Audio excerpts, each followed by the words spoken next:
CTV News with Maya Johnson. Good evening. Thank you for joining us. Just days after appearing at the Bell Centre for a Habs playoff game, former Montreal Canadian Claude Lemieux has died. The four-time Stanley Cup winner was known for his gritty play and his clutch scoring. And Kelly, his death comes as a shock to many, of course. Yes, Maya, Lemieux was just 60 years old, and the 1986 Stanley Cup winner was just here in Montreal this week. 4 days ago, Lemieux was the torchbearer at Game 3 between the Habs and Hurricanes, coming out to a huge ovation at the Bell Centre. Lemieux was known for his success in the playoffs, like the 1986 Game 7 overtime winner that would clinch the division for the Canadians over the Hartford Whalers, who, oddly enough, would go on to become the Carolina Hurricanes. He was born in Buckingham, Quebec, and had a reputation for stepping up his game when it counted. His teams appeared in 15 straight postseasons, but sometimes he took it a bit too far, infamously biting a member of the Calgary Flames on the finger as they fought in the '86 Stanley Cup Finals. Afterwards, he claimed he might have broken his tooth in that scrum.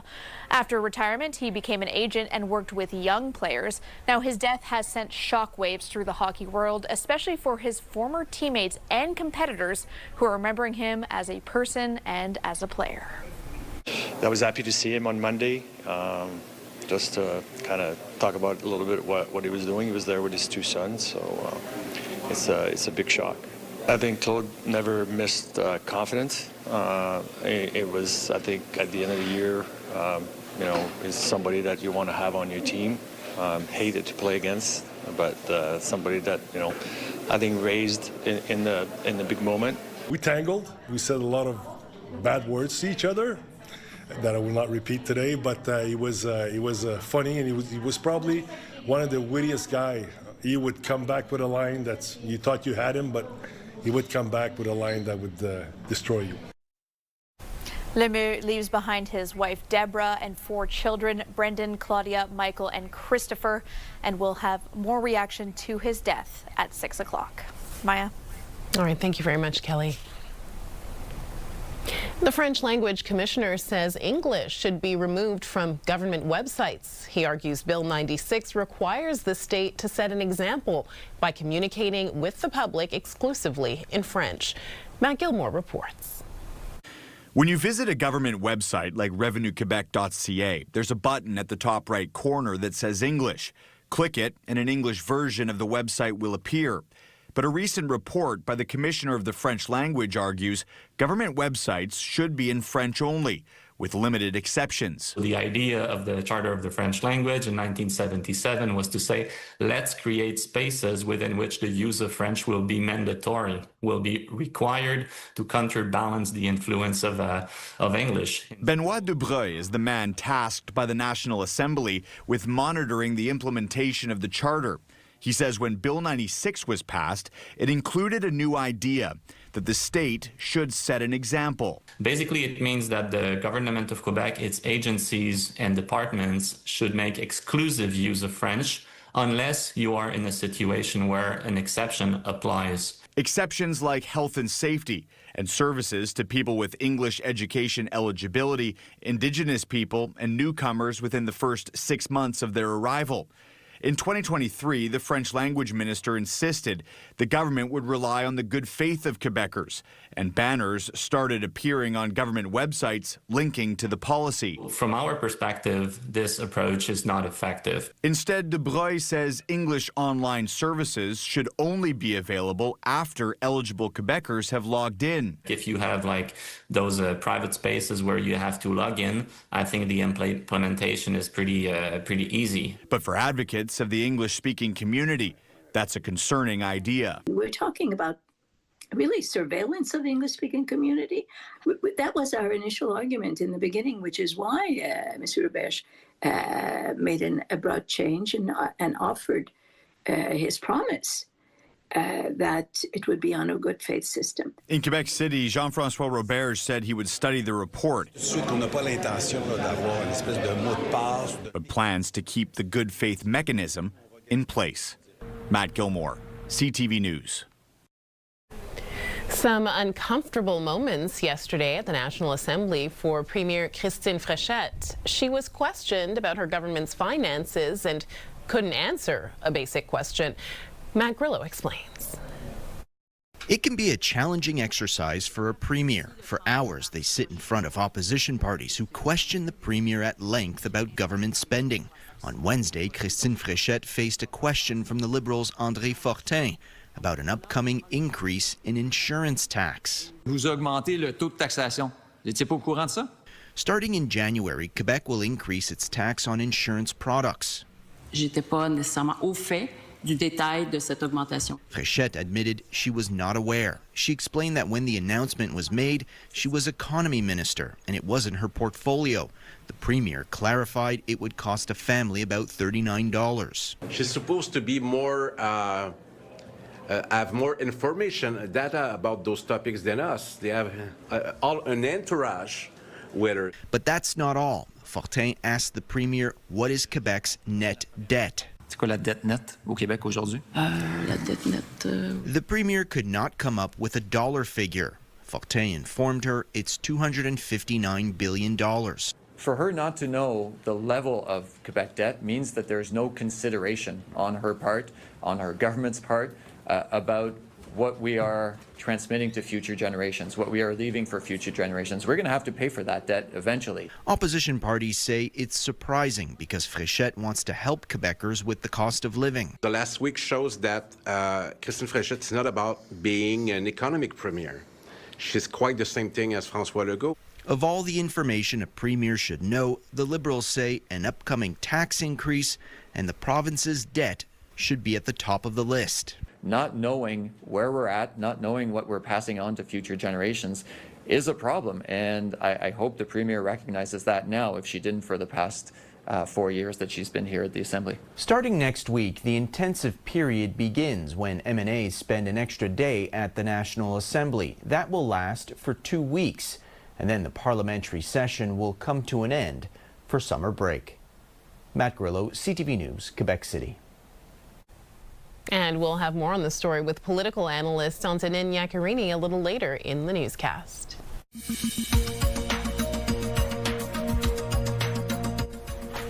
In national news, the mother of the infant whose body was found in the woods near Halifax has died. The woman was in hospital Friday in critical condition and never regained consciousness. The infant's remains were found Sunday. 2 people related to the mother are now facing charges. The Prime Minister is in New York City in a bid to secure more investments in Canada. Mark Carney told the Economic Club of New York that Canada's efforts to diversify its trade and wean itself off of the U.S. market makes it a better ally. Canada could refuse entry to about 24,000 people in an effort to keep Ebola out of the country. Meantime, Canadian citizens and others coming from Ebola-affected regions will be required to undergo a 21-day quarantine. We'll have more national news on CTV News at 5:30. Weather brought to you by Gratian Scaff's 50th anniversary gift event. Get a complete second pair and sunglasses as a gift. So Anastasia, not too bad out there today, although maybe a little bit cooler this morning. That's right, Maya. Yeah, cold temperatures, sunshine, clouds. We're seeing it all really right now. And there is something else that that may be worth seeing too. I do want to touch on a quick weather pic sent to us by one of our regulars, Jerry Zampini. This is from Stewart Hall in Point Claire. So if you're headed that way, you may want to check out the beautiful cherry blossoms that we're seeing as a result of all these mixed conditions. And there is, of course, more of that where that came from. But first, checking in with our temperature, it's feeling like 19 and sitting right at 19 degrees. So as you said, Maya, feeling pretty comfortable temperature-wise for now. But we are looking at a slight move down overnight. So a low of 12 degrees is what we're forecasting, along with mainly cloudy skies.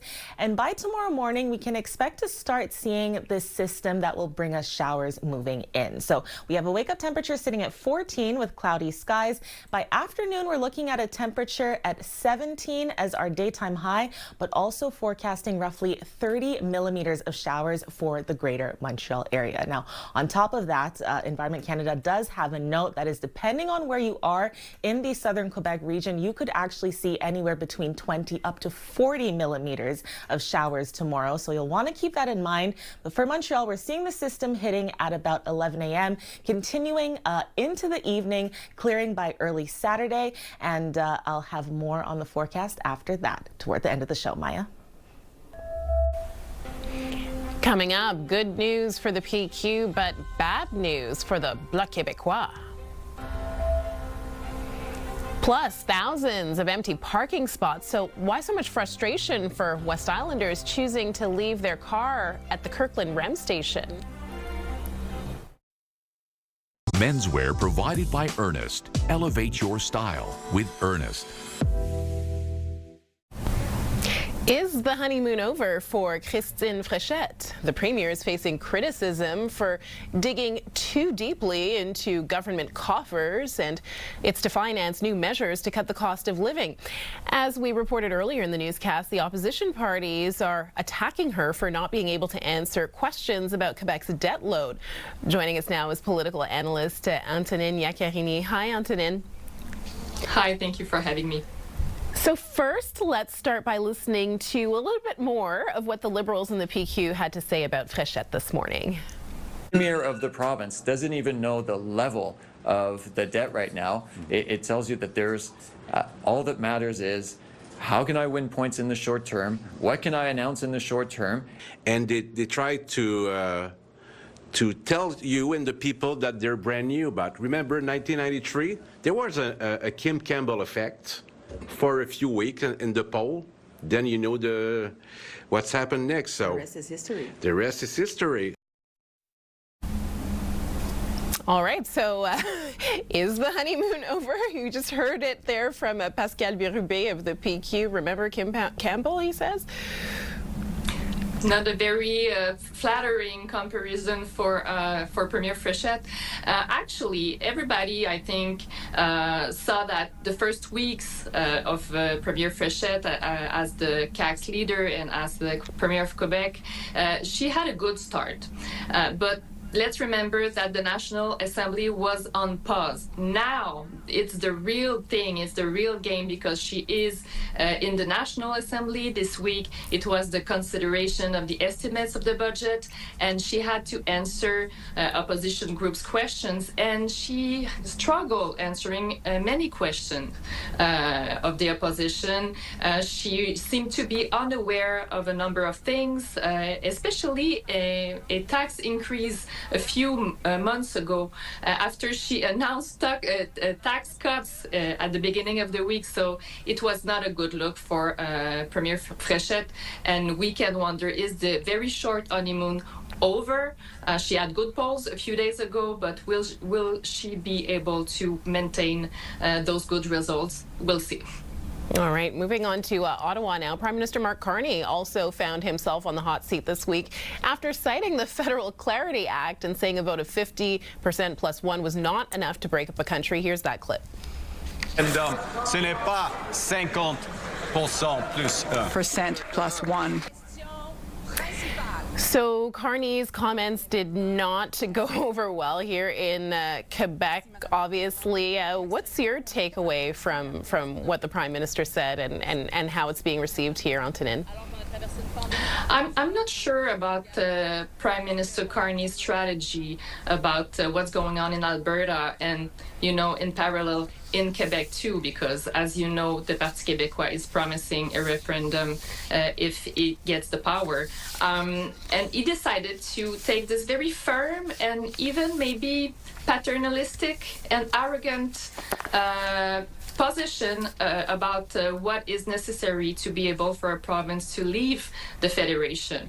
And I'm pretty sure that this attitude will lead to the opposite of what it's trying to do and will probably prove Albertan and Quebecois separatist point. As you know, in a democracy, 50% plus one vote is what is needed to win something. And it was the case during the Scotland's referendum a decade ago. The United Kingdom accepted that 50% plus one vote was enough for Scotland to leave the United Kingdom. So I think Mr. Carney should do the same. All right.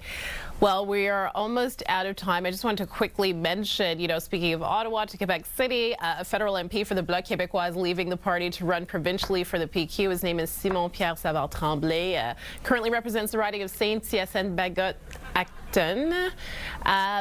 With 30 seconds, is this a big deal for the PQ? Is this a good get? I think it's a good candidate for the PQ, but it's also, I think, a bad news for the Bloc Québécois because it's not certain that the Bloc Québécois will be able to keep this riding of Saint-Hyacinthe. A few weeks ago, there was a by-election in Terrebonne, and the Bloc Québécois was not able to take back that riding after the court decided to make a do-over in this riding. So it will be a challenge for Mr. Blanchet. Okay, we'll have to leave it there, Antonin. Thank you. As always, we appreciate it, and we'll speak to you again soon. Still to come, smoke fills the skies as Israel launches a new round of attacks on Lebanon. It's been less than 2 weeks since the launch of the REM extension to the West Island, and already frustration. Some drivers say parking near the Kirkland station comes at a cost that just might not be worth it. Olivia O'Malley explains. The Kirkland REM station is right beside a massive parking lot. There are thousands of spaces, but they are off limits for people who want to park and ride.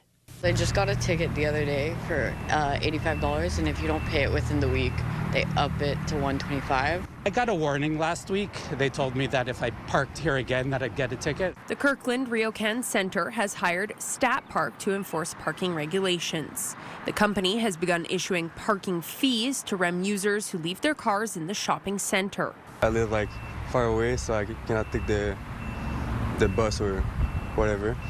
So I need to come with the car, so I need the parking. Throughout the planning phase for the REM, West Island residents insisted parking was a necessity.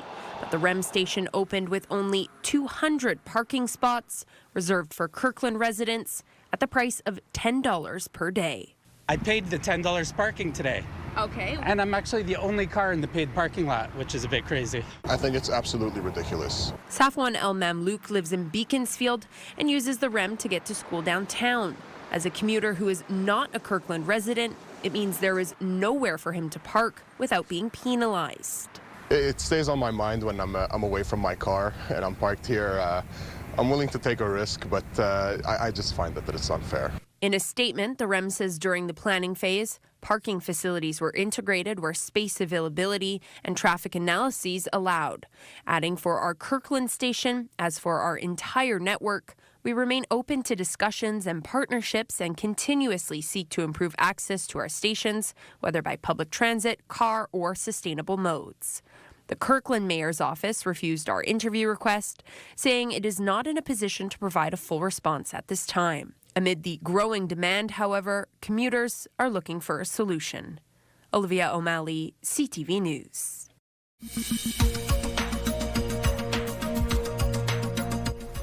Turning to international news now, Iran's Revolutionary Guard attacked an American airbase, saying it's a response to American attacks against an Iranian city. The mutual attacks come despite a reported agreement to end the war. Meanwhile, Israel has launched a new wave of attacks in Lebanon. Overnight strikes in Tyre, Lebanon's fourth largest city, killed at least 14 people. And today there were more strikes on a southern suburb of Beirut. The Attorneys General of New York and New Jersey say they've issued a subpoena to FIFA. It comes after fans say they were misled about seat locations for upcoming World Cup games. The lawyers will also look at the spikes in the cost of tickets. We'll have more international news on CTV News at 5:30. Up next, get ready for road closures this weekend as cyclists take over city streets for the Tour de Lille. Well, it's going to be a big weekend for cyclists. The Tour La Nuit is tomorrow night and the Tour de Lille is on Sunday. This year, Tour La Nuit runs 20 kilometers. It begins and ends at Jarry Park and runs from 8 to 11 p.m. After the race, there will be festivities at the park with music and food trucks. And there will also, of course, be road closures this year in Ahuntsic, Cartierville, Saint-Laurent, and Villeray-Saint-Michel, Park X. On Friday night, the course is all north of Jarry, so it's a northern part of the city. If people need to travel east-west, the 40 will be open, no problem. There's a section in the north of Villeray and in Saint-Sulpice in Ahuntsic where it will be harder to get in and out by car. Only highway exit 73 will be open. And on Sunday we have a typical course where there's lots of options to travel by car if people need to be. And there's more information on the Tour La Nuit and the Tour de Lille and the road closures on our website, ctvnewsmontreal.ca. So, Anastasia, a little cooler overnight, and I guess all those cyclists are going to be watching the weather over the weekend as well, too. That's right, Maya. And Friday night, they'll likely be pedaling through puddles, unfortunately, is what it's looking like right now. We do have, for tonight, though, a low of 12 degrees. Also expecting to see mainly cloudy skies, shifting over to cloudy skies as we get into tomorrow morning. And our wake-up temperature is looking like 14 degrees. But for a high tomorrow, we are forecasting a move up, so that would be to a high of 17, but along with some showers. So we're seeing those showers focused in the afternoon into the evening, and that could look like roughly 30 millimeters coming our way for Greater Montreal. People want to keep that in mind, certainly, if they're headed out. But good news come Saturday, we are looking at a return to sun and clouds. Maya. Thanks, Anastasia. Well, that's it for us. Mitsumi will be here at 6 o'clock with the latest on the bad ventilation and unqualified teachers at Montreal schools, plus why one school has been told the crossing guard they fought for isn't staying. Now here's CTV National News.